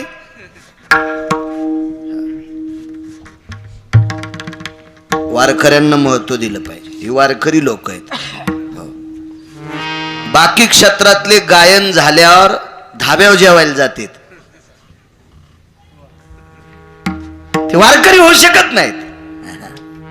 हे वारकरी आहेत. म्हणून मस्तक माझा पायावरी वारकरी. सरकतो थोडस पुढं. एकट्या नामदेवरायानं कीर्तन करण्याचा प्रयत्न केला, नाही करता आलं. मग वारकरी संप्रदायाची स्थापना केलेली आद्य प्रवर्तक व्यक्ती एका जनार्दनी वैष्णव शिरोमणी महादेव नामदेवरायानं त्यांच्या पुढे कीर्तन नाकारलं. बाकीच्यांनी माझ्यासारख्यांनी माग कीर्तन. देऊल के पिछे नामा भरपूर आहे. फिरविलं देऊळ. ज्यांच्या कीर्तनात देव नाचत होता, नामदेव कीर्तन करी नाचे पांडुरंग. किती नाचला? ह्या वरातीत हरामखोर नाचते असा. वरातीतल्या हलकटायला शरीर नाचत नाही, मधातली नाची ती. आणि ज्याच्या लग्नात भडवे नाचते त्याच्या संसाराला आशीर्वाद तरी कसा भेटन? त्याचा खालून संसार पेटन. लग्न हे मंगल कार्य. कशाला म्हणतात मंगल? आता जोर झालाय पाचोळ्याचा. बायका पण लग्नाने नाचायल्यात. काय वाटत असेल माझ्या रयतेचे राजा छत्रपती शिवाजी महाराजांना, ज्यांच्या पदस्पर्शाने ज्यांच्या कर्तव्याच्या कीर्तीने दरवळून गेलेला हा परिसर तुमचा. काय वाटत असेल त्यांना? भडवा हरामखोर स्त्रीला नाचित असेल तर छत्रपती शिवाजी महाराजांनी त्याचा चौरंग करावा. एका स्त्रीनं सांगितलं, राजे ईदभर पोटाची खळगी भरण्यासाठी नाचते, देऊन टाका शिदा सामग्री तिला. जीवनभर बहीण म्हणून सांभाळतो, लागेल त्या गोष्टी खाण्यापिण्याच्या घेऊन जाय. पण तू नाचल्यामुळे या पवित्र राज्यातली, या पवित्र देशातले तरुण मातीत जातात. म्हणून माझी माय तू नाचू नको असा सांगणारा राजा या देशाला लाभलाय. आणि त्या माझ्या सात्विक सदाचारी पुण्यशील पवित्र कर्तव्यदक्ष अशा राज्यातल्या 1.5 लाख रुपये जिच्या नवऱ्याला पगार आहे, अशा श्रीमंताच्या बाईनं वरातीत नाचावा. तमाशा आहे जीवनाचा, तमाशा माझ्या माईंनो, तमाशा आहे तमाशा. निष्ठावंत लोकांचं अंतःकरण जळत असेल, ज्यांनी श्रद्धेने परमार्थ धर्माचा प्रचार केला, अशा पवित्र धर्माचा प्रचार करणाऱ्या काही निष्ठावंत लोकांचं अंतःकरण जळत असेल, देवा आम्हाला हा नालायक काळ बघायला कशाला जिवंत ठेवलंस. तरुणांना विनंती करेल, नाचायचं ना, इथे येऊन नाचा. तुम्ही जर इथं नाचले ना तर विटेवरचा मालक तुमच्या वाटेल त्या दुष्काळात नाचल. नालायकाच्या पुढे नाचता. नायब तहसीलदार झाला आपल्या पाहुण्याचं पोट्ट एक. नायब तहसीलदार वाळूच्या ट्रॅक्टरवाले त्याला भेटेत. तहसीलदाराला भेटेत ना ते लोक. हो, ते नायब तहसीलदार झालं. आणि मी लग्न लावायला गेलो आणि त्या लग्नात ते नाचत होतं. तर मी म्हणलं मागच्या महिन्यात तू तहसीलदाराची परीक्षा पास झाला आणि याच्या लग्नात कसं काय? ते माझा मित्र आहे. आणि त्याच्यावर 1.5 महिन्याला त्याच्या मित्राचा आणि त्याच्या बायकोचा डिवोर्स झाला. अरे ज्याला 1.5 महिना बायको सांभाळता येत नाही अशा भडव्याच्या लग्नात नायब तहसीलदारांना नाचाव. ते म्हणला आता मरुस तर कोण्या मित्राच्या लग्नात जाणार नाही जाणार. त्याला कानाला असा खडा लावला की खडा इकून भोकड पाडून पलीकडे गेला. रगील होता न बाळ्या मुन्ना ऐकलं त्यानं. ते गंगाऱ्या मुगऱ्याचं ऐकत नव्हतं ते. चल आमचा पाहणच कुठं बी नाही नाचायचं. बाई किती आचरणशील सांग. जाऊ दे. या देशाची सर्वात मोठी जडवड श्रीमंती काय असेल त्या देशाची स्त्री आहे. राज्य, राणी व संपत्ती. ज्या घरी कुलस्त्रिया, राज्य, राणी व संपत्ती, या देशाची सर्वात मोठी संपत्ती या देशाची स्त्री आहे. या पवित्र देशाची स्त्री जितके अंग भरून कपडे घालील तितकी सुंदर दिसती, तितकी साजेशी आहे. सुंदर म्हणण्यापेक्षा ती विश्वासाठी पोषक आहे. 2 गोष्टी झाकलेल्या असा. एक लक्ष्मी म्हणजे पैसा आणि दुसरी देशाची स्त्री. काय काय इतकी येडी. 3च 500-500च्या नोटा पण डायरीच्या पुढून ठेवतो. 3च 500च्या. आणि शेजाऱ्याला हात केला आणि त्याच्या मोटरसायकलवर बसला. ब्रेकरवर मोटरसायकल उसळली 3 नोटा खाली पडल्या. त्या गवसाल्या अशा प्युअर दारू पिणाऱ्याला. आणि मग बाजारात गेल्या रिकामीच थैली घरी घेऊन गेला. पपेज माय म्हणली बाजार वाटानच पडल्या. अरे सुंबळ्या, जरा आतल्या खिशात ठेवायच्या असत्या. या वरच्या खिशात टाकल्यामुळे आठवड्याचा बाजार गेला आणि तो हा बोंबलत बाजार आहे. कधी कधी मोठ्याल्या लोक ऐकून शिका. एका मोठ्या माणसाच्या घरी गेलो. त्या मोठ्या माणसाच्या घरी नका ते साहेब 1418 रुपयाचा पुडा बिस्किटाचा कुत्र खात होतो. 1418 रुपयाचा बिस्किटचा पुडा. मी तो कपाळा हाणून घेतलं. म्हणलं बाळ्या तुला कहा 5 रुपयाचा भेटला. आपल्याला काय त्या कुत्र्याचा द्वेष नाही बरं. तुम्ही म्हणता तुला कुत्र्याचं खप नका पुन्हा इकून अशा काळ्या घालायची तुम्ही. पण मी म्हणलं बाळ्या अरे पाय रे कुत्र 1800 हा 1418 रुपयाचा पुडा खाले. किती श्रीमंत असेल ते. त्यान फाले गुरुजी असं शर्ट वरी केलं, बनिलीच्या खिशात हात घातला आणि पाय पडून मला दक्षिणा दिली. मी म्हणलो बाळ्या, मला म्हणाल तुम्हाला थोडंच म्हणाल मी. अरे बाळ्या सावध राय रे बाळ्या. 1418 रुपयाचा बिस्किटचा पुडा ज्याचं कुत्र खाते त्याच्याकडे संपत्ती किती असेल पण त्याच्या नोटा झाकलेल्या.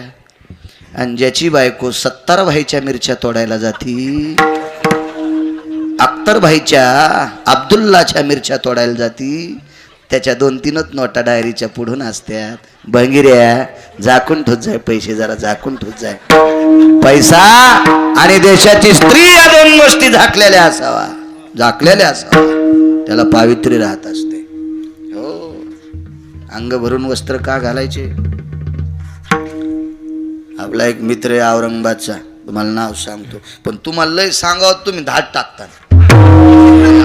इन्कम टॅक्स मधले लोक आहेत ना ते. पण नाही ते मग ऐकत येते, मग ऐकत येते. त्याला 8.25 लाखाचं घड्याळ येते आमच्या मित्राला. 8.25 लाखाचं घड्याळ. काय करायचं आपल्याला त्याच्यावरून. आता ज्याच्या नशिबाचा जोर त्याचा कुंदा खांदी चोर. त्याला काय नशीब असतं कोणाकोणाचं ते. आपण कोणाच्या माणसानं का नाही कोणावर जळलं नाही पाहिजे. आपल्या परिसरात एका व्यक्तीला 527 एकर जमीन होती. नाव सांगत नाही, हे मोबाईल चालू आहेत, मोबाईल खरंच चालू आहेत. 527 एकर जमीन. एका बाईचा शेक लागला. आणि घरी एक बाई होती. तदेव लग्नं सुदिनं तदेव ताराबलं चंद्रबलं तदेव विद्याबलं दैवबलं तदेव लाभस्तेषां जयस्तेषां उदस्तेषां पराजयम् मिथ्याम्बयस्थितो सर्वभयजयो जज्ञिरेणां तमङ्गलाम्बयसितं श्रुतियो यत्यति भयजनि सतिजनि जायो नमकृतजन नन्दसुदाय मङ्गलभयतति तत्तसुदाय पारणिर्भयतति जायन्ते सुविलेपनभय सकलसुदा सुदेक्ष्णयति जायन्ते मङ्गलभयतति भजस्थितो तत्तदेव जायन्ते. कोण अशा संस्कारापैकी मंडळी, पण एका बाईच्या पायातल्या घुंगराचा शेक लागला. ते घुंगराचा आवाज जरा बरा असतो म्हण, मी काय ऐकलं नाही.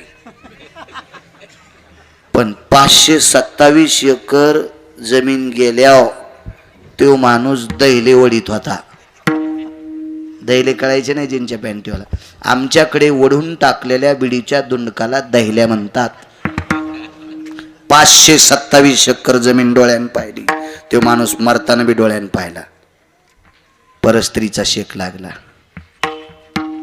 पुन्हा सांगू तुम्हाला, एका श्रीमंताच्या घराची एक चौकट इकल्यावर 35 बारे आमदार होता येते. गोळ्या नाही संपल्या ना कधीच माया, मी काय गांजा गिंजा उडीत नाही. एका श्रीमंताच्या घराची चौकट एक इकल्याच्या नंतर 35 बारे आमदार होता येते. 22.5 क्विंटल सोनं एका चौकटीला, गुणिले 7 कोटी. अंतरपट सुटून 80,000 बायका. पण एकाच बाईचा नुसता शेक लागला तो 2:18 दक्षिणेच्या राजानं पालथा पाडू पाडू आणला आणि नेऊन समुद्राच्या कडीवर फोकला. त्याचं नाव रावण.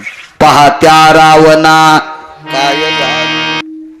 नामदेवरायला कीर्तन करण्यासाठी भगवान शिवजीची कृपा, शिवजींची कृपा. आपल्याला सगळ्याला कीर्तन करण्याची कृपा उपकार कोणाची झाली. ज्ञानोबरायांनी विद्येचं कवाड उघडलं. एक खोली होती, दृष्टांत सांगतोय. ती खोली उघडली, तिचं कुलूपन चाव्या इंद्रायणीत फेकून दिल्या आणि कवाड काढून इंद्रायणीत टाकून दिले आणि जे ज्याला पाहिजे ते घ्या. ज्ञानोबरायाच्या कृपेमुळे सगळ्याला पकवत वाजिता याला, सगळ्या लोकायला कीर्तन करता आलं. कबीर मोमीन लतीफ मुसलमान शेना नावी जान विष्णुदास, ही त्यांची कृपा आहे. कान्हो पात्रा खोदू पिंजारी तो दादू भजन या भेदू हरीचे पायी, ही माऊली महावैष्णव ज्ञानोबरायांची कृपा आहे. म्हणून आपण इथे काय सांगू आता संतांचे उपकार. 1-2 मिनिटात सांगतो पुरावा. भीम नावाचा व्यक्ती मानस सरोवरावर पोचला. क्षमा, पंपाज नाही, मानस सरोवर. आणि मानस सरोवरावर भीमाला फुलं तोडण्यासाठी पाठिलं. पण तिथं भीमानं धार दिवशी उडी टाकली. बाजूला मारुतीराय होते आणि मारुतीरायचं अंग भिजलं. मारुतीराय जोरात ओरडले, कोण रे? भीम म्हणलाय, वाननेर कशाला बोलायले. भीमाला काय कळ नाही वाननेर काय म्हणून. हे वाननेर काय पैठणच्या मालकाला कळालं. ते वाननेर कोण होतं देहूतल्या मालकांना कळालं. हे वाननेर काय होतं आळंदीतल्या मालकांना कळालं. ध्वजस्तंभावरी वानरू ते मूर्तिमंत शंकरू. देहूतल्या मालकाला कळालं काय भक्तीच्या त्या वाटा आणि मज दावाव्या शरण शरण जी हनुमंता. देहूतले मालक म्हणतात. आणि पैठण मधले मालक तर काय बोलले, येऊनी जन्मला मरकट वैष्णवा माझी अतिश्रेष्ठ, हनुमंत म्हणावया कनिष्ठ, ऐसा पापिष्ट कोण आहे. वैष्णवा माझी अतिश्रेष्ठ. काय कळन भीमाला, माणसं वरच तपासते. ते लय मोठ्या गाडीत आलाय त्याच्यामुळे मोठा होत असतो का बाबा. काय त्याच्या अंगावर कपडे येत, कपड्यावर नको जाऊ. आतून पाहिलं पाहिजे, आतून आतून. मारुतीरायाच्या वरच्या शरीरावर काय जाता वानराच्या रूपात. वैष्णवा माझी अतिश्रेष्ठ. ऐकत ना भीम. मारुतीरायाने टाकला शेपटीचा आड आणि फरफडीतच भीम बाहेर काढला. राजपुत्र होत ना ते. हो, इंद्रप्रस्थाच्या राज्यावर होता. हस्तनापुरातून काढून दिलं, मग इंद्रप्रस्थाचं राज्य होतं पांडवाला. इंद्रप्रस्थ आता कशाला म्हणतात, मोबाईलवरच का? इंद्रप्रस्थाला आता नाव काय आहे? बघा जा चांगलं बघा जा आपल्या देशाचं. बाहेर लईच की मी मलेशियात गेलो आणि काय बोंब मारलीस तिथं जाऊन, तो अंग चोळायला गेला बोंबलं तिथं. काय करू तू मलेशियात जाऊन? हा, काय घेऊन आला तिथून भांगाऱ्या? इथलं सांग ना, इथं काय कमी येतं? 18 भार वनस्पती. इथलं सांग, इथलं घरच्याचा इटन शेजाऱ्याचा भांग नीट. ते मला नव्हतं माहिती. एका पुढाऱ्याचा वाढदिवस ठेवला, त्याचे कार्यकर्ते लय उतू आलते आणि त्याच्या वाढदिवसाला मला नेलं. आणि मी म्हणलं ज्याचा वाढदिवस ठेवलाय कुठं? ते मलेशियात गेले. म्हणलं मी नाही करीत कीर्तन. मी आलो वापस, मी नाही केलं कीर्तन. तुम्हाला सांगतो जाताना कोण होतं तिथं. आपण आपल्या वजनात राहिलं पाहिजे. काय ताण घ्यायचं आहे का नाही? ज्याच्यासाठी आपण 2 तास बोंबलायचं तो मलेशियात, आणि 4-2 हजार बाळ्या तेल लावायला त्याला. देव असा तेल लावून हाणीन तुला बाळ्या, तो कोणाचा दवाखान्यात ऑपरेशन होणार नाही. हे आपल्या लोकांनी जपलं पाहिजे. विठाला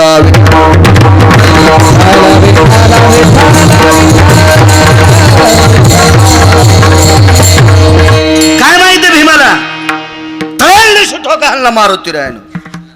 भीम म्हणले बापरे काय मुंग्या निघले रे. वानराचा हात मिरच्यातून गेल्यावरच कळतो. एकदा वानर मिरच्यातून पळाले, पुन्हा फुलत लागत नाही. एकच मिरच्या घेणाऱ्यांना नसतं कळत. त्याला लावा लागतात. हा, त्याला लावा लागतात दादू.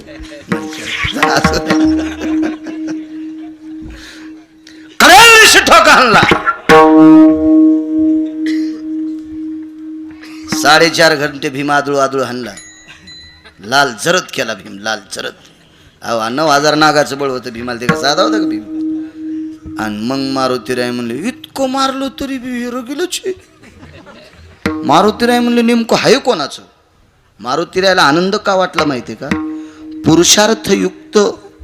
पुरुषार्थ सांभाळणाऱ्या सत्पुरुषाचा आदर्श किंवा आवड लेकराची सुद्धा तयाचा हरिक.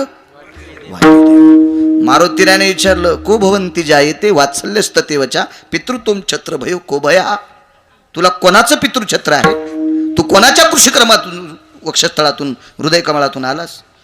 भीम म्हणलं भेलक काय रे आपल्या. आता आपल्या आई वडिलांचं नाव विचारायले. मारुती नाही म्हणले भेलो गेलो काय नाही, एका चपक्यात उडीन तुला, फक्त आई वडिलाचं नाव सांग. असं नाही म्हणले मी गिरी म्हणायला लागलो. मी थोडाच होतो तिथं. मग मी काय असंच सांगायलो होय? वाचून सांगतोय. हे वक्त्यानं चुकीचं बोलायचं नाही. मोटरसायकलचा ड्रायव्हर चुकला 2 मरतील, जीपचा चुकला 10 मरतील, एसटीचा चुकला 55 मरतील, रेल्वेचा चुकला 1000 मरतील, वक्ता चुकला कोटी मरतील. पाहुणी ग्रंथ करावे कीर्तन. शास्त्र बघून सांगायचं, मनानं सांगणं म्हणजे गाईचं मांस खाल्लं इतकं पाप आहे. कशाला ते बोकांडीवर घ्यायचं आपण पाप ते या संप्रदायाच्या नावाने.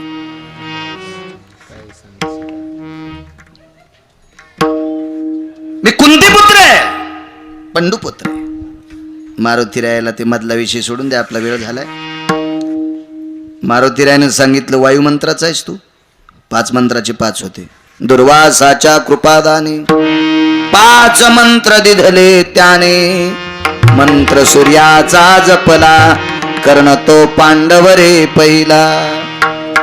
एक तो पुरावा मला वाटतं शपथ सापडला. एक तळहातावरी जन्मला नाही वस्त्राने झाकिला, गंगे भितरी सोडून दिला कर्ण तो पांडव रे पहिला.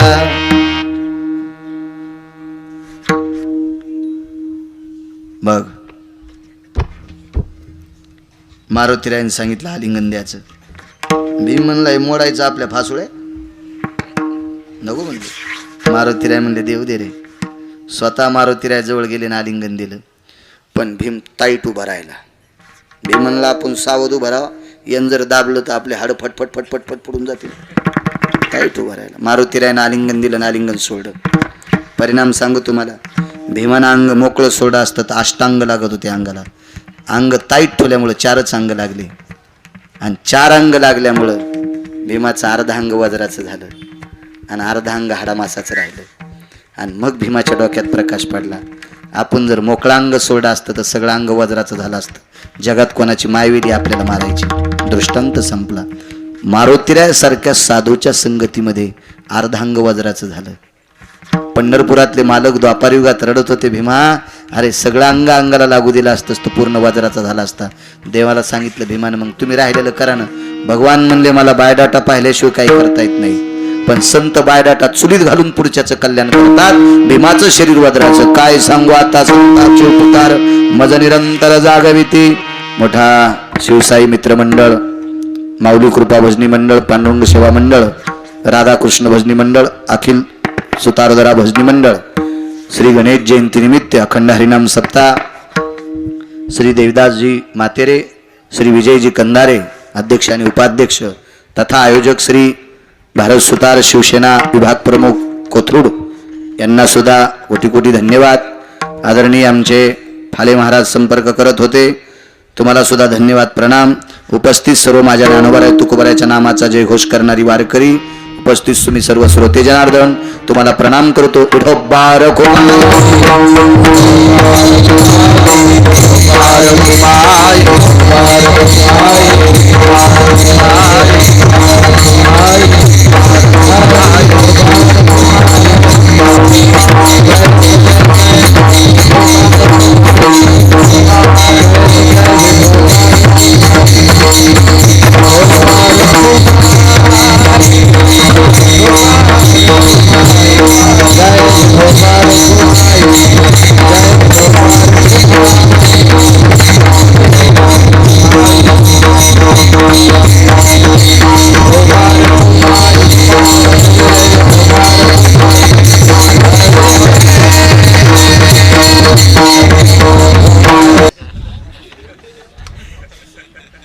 यानंतर प्रवीण महाराज सोळंके यांचा या ठिकाणी मी मंडळाचे सौरभ ठोंबरे आणि एस केमसे यांना विनंती करतो की त्यांनी त्यांचा या ठिकाणी सन्मान करावा.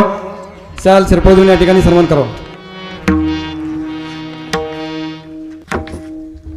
त्यानंतर अंकुश नखाते साहेब यांचा या ठिकाणी सन्मान होतोय. मी मंडळाचे संस्थापक अध्यक्ष शिवसेना प्रमुख बरोबर सुतार यांना विनंती करतो आणि त्याचबरोबर मंडळाचे अध्यक्ष देवदास माथेरे या दोघांनी नखाते साहेबांचा या ठिकाणी सन्मान करायचा. मृगदाचार्य मोहन महाराज घुले यांचा या ठिकाणी सन्मान होतोय. मंडळाचे कार्यकर्ते निखिल फाले यांना मी विनंती करतो.